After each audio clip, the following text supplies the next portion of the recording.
It is March 20, 1922.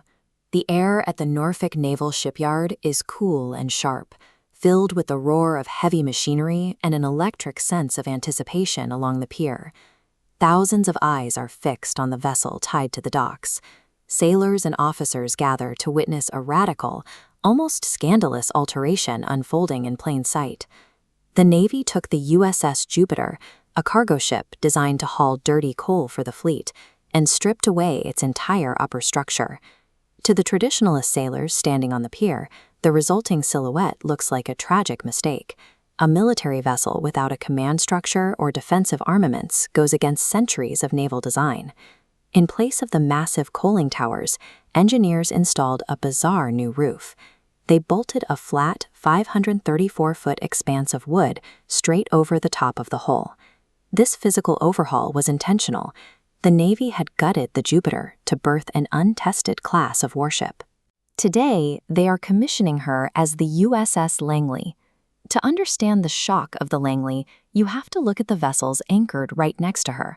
In 1922, traditional battleships are the majestic rulers of the modern sea. These leviathans are defined by their intimidating verticality. They feature thick belts of steel armor and row after row of massive naval guns designed specifically for direct confrontations on the water. The Langley lacks every single one of those features. It has no large offensive guns. The contrast is so severe that the crew has nicknamed their boxy ship the covered wagon. The prevailing strategy of the era dictates that fleet-to-fleet engagements are won by whoever throws the heaviest shells the farthest distance. To a traditional admiral, a capital ship devoid of big guns is a liability.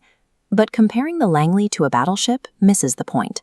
The Langley is useless in a surface gunfight because it is not designed to fight on the water. Up to this point, airplanes had a limited role in naval warfare. They were utilized as simple scouts, flying eyes launched to spot enemy formations and relay coordinates back to the battleships. The Langley introduces a different doctrine. It treats aviation as a lethal strike arm, capable of attacking targets directly. The ship operates as a floating runway. That flat wooden deck gives pilots the ability to launch, recover, and reload aircraft in the middle of the open ocean. Beneath the wooden planks, the ship's internal logic changed. The massive caverns that once held tons of coal now contain fueling systems, munition storage, and maintenance bays to keep a squadron flying. Executing this in 1922 is dangerous.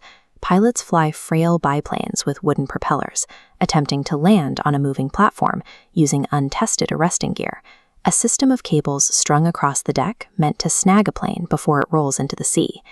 We can see the mathematical advantage on this map. A traditional battleship's heavy guns can hurl a shell a few dozen miles, creating a small, static circle of threat. A carrier's aircraft can fly hundreds of miles out and return, creating a massive operational radius.